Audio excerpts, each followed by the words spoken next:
আসসালামু আলাইকুম এভরিওয়ান। ১৬ বছর পর গল্পে ২৩ নম্বর পর্বে আপনাদের স্বাগতম। আচ্ছা, কথা না বাড়িয়ে গল্পটা শুরু করা যাক। আদি বলল, কে?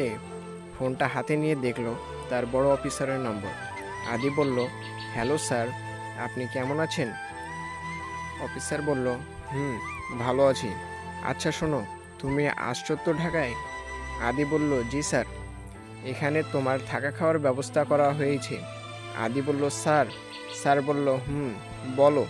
আদি বলল, আমার জন্য আপনার কিছু করতে হবে না। স্যার বলল, মানে? আদি বলল, আমি ব্যবস্থা করে রেখেছি স্যার। তারপর আদি তার স্যারকে সব কিছু খুলে বলে। ৩ দিন পর থেকে ঢাকার পথে পাড়ি জমায়। তারপর কি হয়েছে তা তো আপনারা জানেনই। মিজান সাহেব এতক্ষণ এক নিঃশ্বাসে কথাগুলো বলে গেছেন, আর উপস্থিত সবাই তা শুনে গেছেন। ভাইয়া বলল, আচ্ছা আঙ্কেল, আপনি কেন এত বড় সত্যিটা আমাদের থেকে লুকিয়ে রেখেছেন?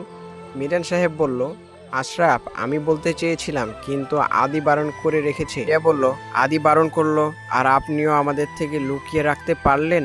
মা বলল, যা হওয়ার তা তো হয়ে গেছে আশু, এখন আর রাগ দেখিয়ে কি লাভ বলতো? বাবা বলল, হুম, তোর মা তো ঠিকই বলেছে, এখন এসব বাদ দে। মিজান সাহেব বলল, আর সবচেয়ে বড় কথা হলো, আদি তো একটা সিক্রেট মিশনে ছিল। আমি কি করে বলি তোমাদের বলো তো? নিশি বলে, ওরে বাবা, এতদিন ধরে একই বাড়িতে থেকে আদি ভাইয়া সিক্রেট মিশন পরিচালনা করেছে, আর আমরা কিছুই বুঝতে পারলাম না। অবাক হয়ে সবাই তার দিকে তাকায়, আবার ওর কথাটা যুক্তিসম্মত মনে করে মাথা দোলায়। নিশি বলল, অবশ্যই আমি এখানে প্রথমে ছিলাম না। যদি থাকতাম তাহলে আরো আগেই বুঝে যেতাম। সুজন বলল, হুম, বুঝছেন তো? আপনি তো এখনোই বুঝে গেছেন, ইয়া বড় বড় গুন্ডা আপনাদের বাড়িতে বসে আছে। কি সুন্দর বুঝলেন আপনি। নিশি কিছু বলতে যাবে, তার আগেই তার বাবা ওকে থামিয়ে দেয়। সুজন বলল, আপনারা তো এটাও জানেন না যে আরো আগে থেকে আরেকজন আপনাদের বাড়িতে থেকেই এই কাজে জড়িত। ভাবি বলল, মানে?